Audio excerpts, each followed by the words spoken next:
Hey YouTube, welcome to another video. And today we're doing a video, just a discussion, off the head topic discussion. I got a job offer. I recently got laid off because they did away with my position. So, they gave me a severance package and everything, but they sent me on my way. So my old boss from my old company found out that I was unemployed now, and he invited me to come back and work for him. And he said that I'd have to go qualify and get my licenses renewed and everything. So that's what did today. I went to the range, did a little practice, got me a little off-duty holster that I'm gonna be wearing on the job. So this is actually not the holster that I wanted. I'm just getting this so I could have it in time for my qualifications Friday and Saturday. So I ran out. I did not know this, but I don't have any current holsters outside the waistband holsters. All of my holsters turned into somehow inside the waistband holsters. So I guess I have a Serpa holster. They don't allow that at the range, so I had to run out and get this one. This is what I'll be wearing. It's by Crucial Concealment. This was $50. So I'm gonna do a little unboxing, I guess. Here's the literature. This was basically what it entails. If you wanna pause the video and look at it. Just need this holster for the range. I didn't really want to get this holster because I wanted a holster where I can still have a weapons light on the P365X, but unfortunately the gun store and the range that I was at, they didn't have any holsters that accepted holsters that accommodated the any kind of weapons light on the gun. So I had to take the weapons light off, and it definitely fits now. So this is the way I'm gonna wear it for qualifications, and then afterwards I'll probably wind up searching for a weapons light combination. I think what I'll do is basically get a weapons light with a laser built in, if there is one. So if you know a good recommendation for one, leave it in the comment section below. I'll probably get that, and then I'll search for a proper holster to house both the weapons light, lasers combination to this gun. Thankfully, the red dot I didn't have to take off because the holster accommodates it just fine.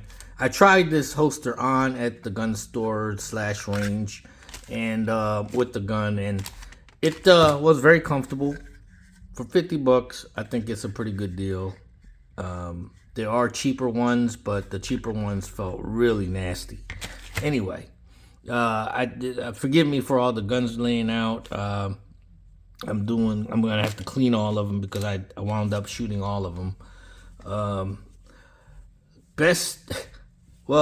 best method, my thing is I use old underwear and I cut it up, and I'm cutting it up with my Rough Rider Stockman,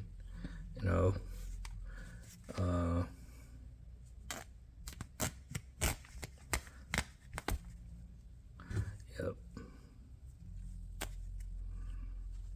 Razor sharp.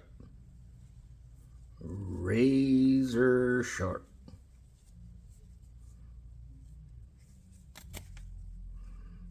Yep.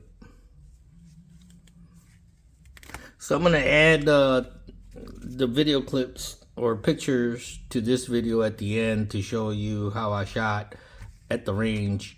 I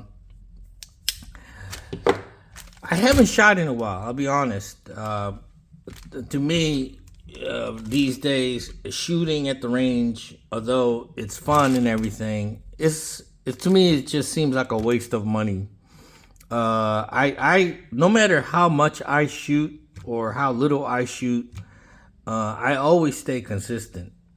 If the sights are all in tune, I'm above average to an excellent shooter. Anywhere from 80 to upper 90 percentile, upper 80 to upper 90 percentile. Sometimes I shoot 100%. But at the range, I was shooting to actually zero in this Holosun, and that's another discussion that I wanted to talk about in this video. Is this Holosun was pretty much, in my opinion, zeroed in from the factory. It looks like, because when I was shooting it without any adjustments, it was hitting it was pretty accurate. Now, I don't know if the rounds were not grouping together well because I was kind of like shaky, or not aiming and shaking a little bit, not aiming properly or shaking a little bit. Or if it was me, or if it was the sight. So I, of course, took a sandbag and rest my hand on it and held my hand steady to shoot the target closer in, and I finally got it zeroed in. And even after that, I'm getting used to using the red dot, and I think with practice, I'm gonna be pretty proficient with it. So it took a while for me not to look for the sights and just look for the red dots. So shooting today, you're gonna see at the end of the video, the pictures, you'll see that the groups are not very tight. But for zeroing in purposes, I think it did okay. So I think at the end of the day, long as I qualify, and I think I'm going to shoot pretty good. I think tomorrow I might go shooting again just to get some little bit more practice with the red dot. I was thinking about just going back to my Glock to use as my duty weapon. The place I'll be working for is going to be in plain clothes. I'm not going to be in uniform. So I'm going to probably be allowed to use a subcompact pistol for my job. So, but since this one here is already kitted out, and to be honest with you, I think the Glock, although the Glock 26 is a slightly thicker, the handle is much shorter. All right, as you can see here in the video. So concealment wise, plain clothes carry wise, I think the Glock is actually probably better to carry, and also shootability. I'll be honest with you, I find the Glock a lot more accurate, or at least I shoot more accurate with the Glock, even without the aid of a red dot or a laser.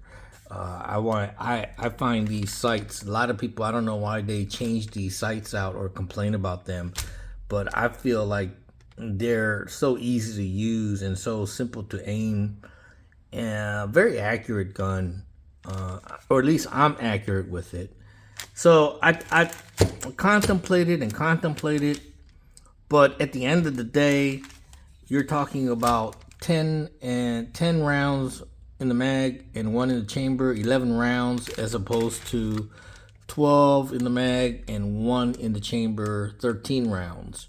So that couple of shots can make the world of difference in a real situation. So, and also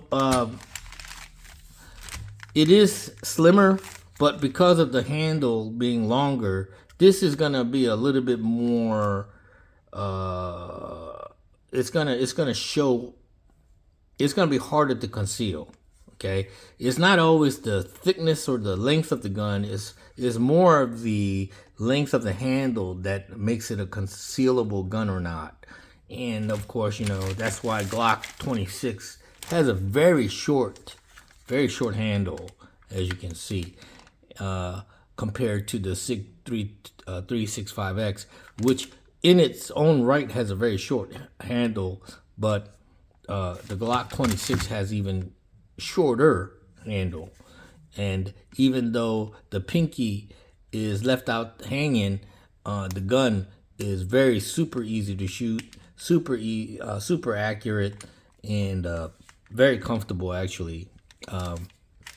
So I have absolutely no criticism of the Glock 26. I think it is still, in my opinion, the best Glock model Glock makes.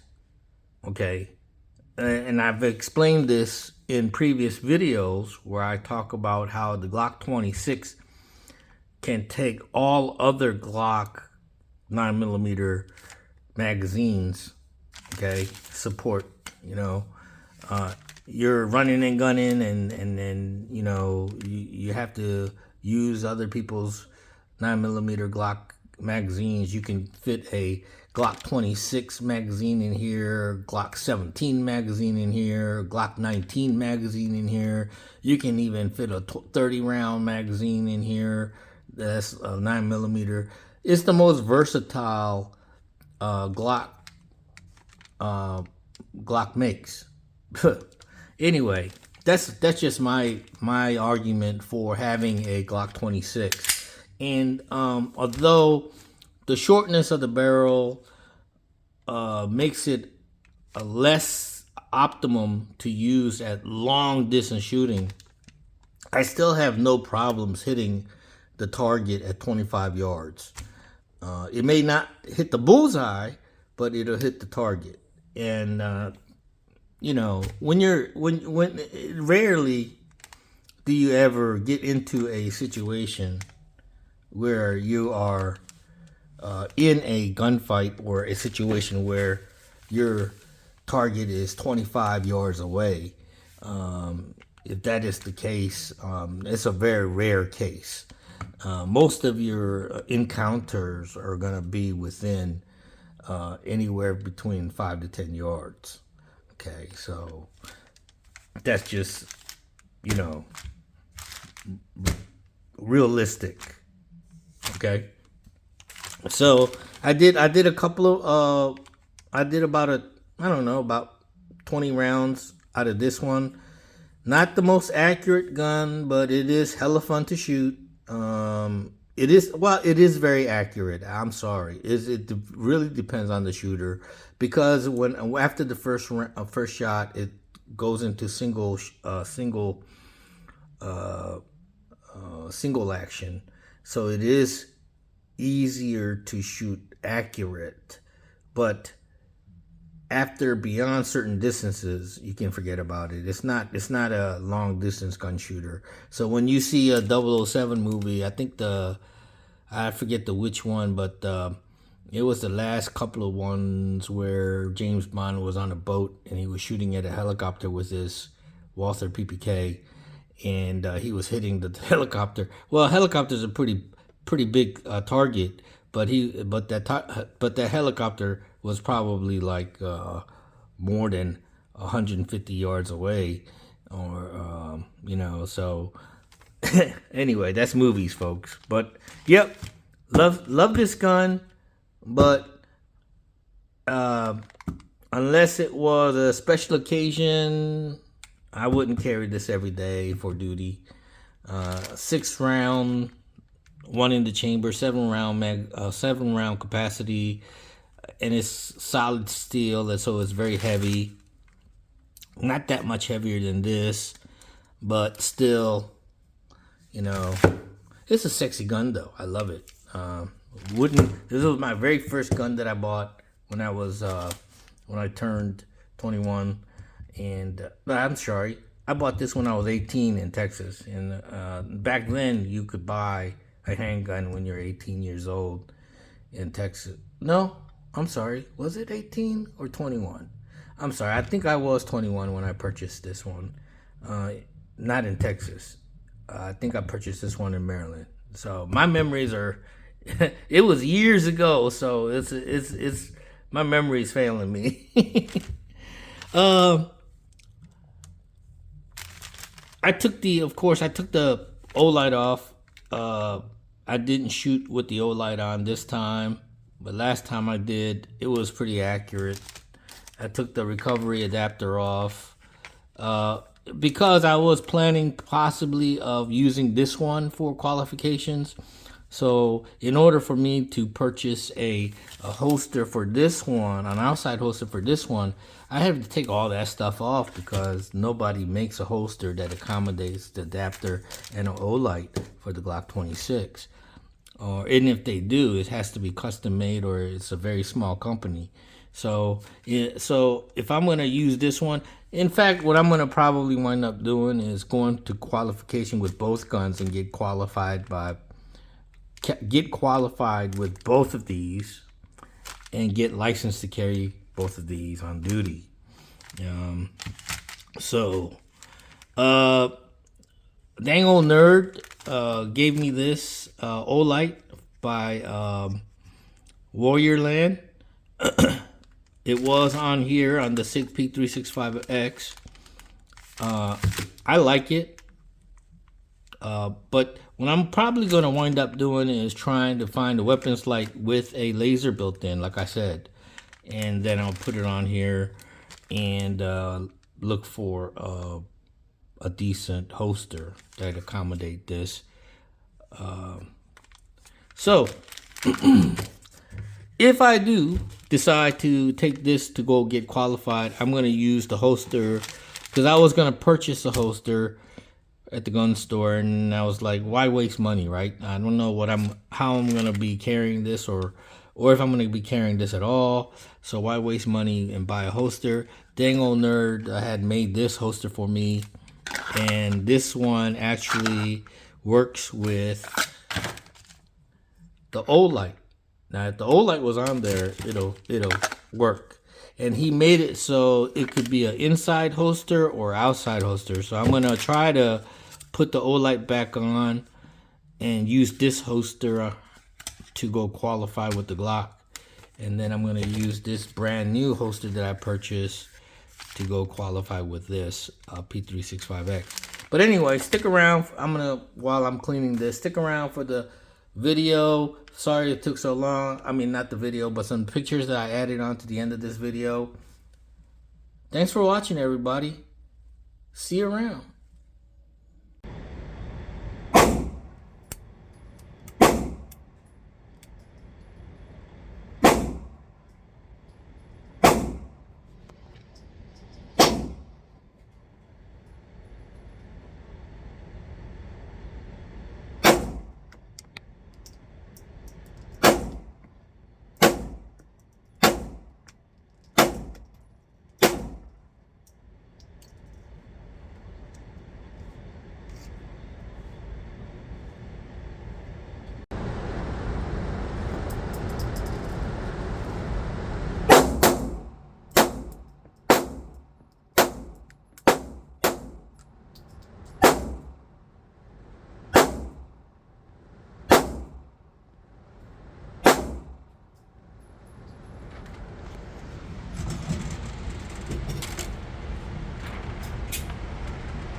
Yeah, it does.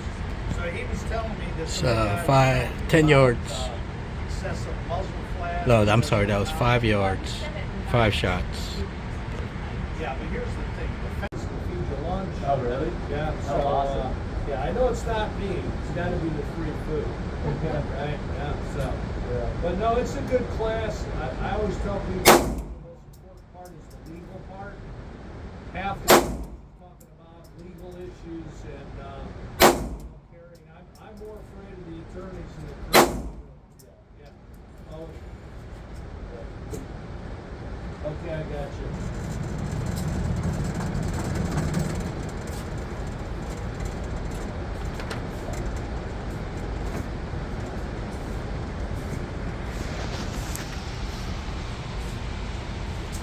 10 yards, 5 shots. Or was it 4 shots? Okay, it was 4 shots.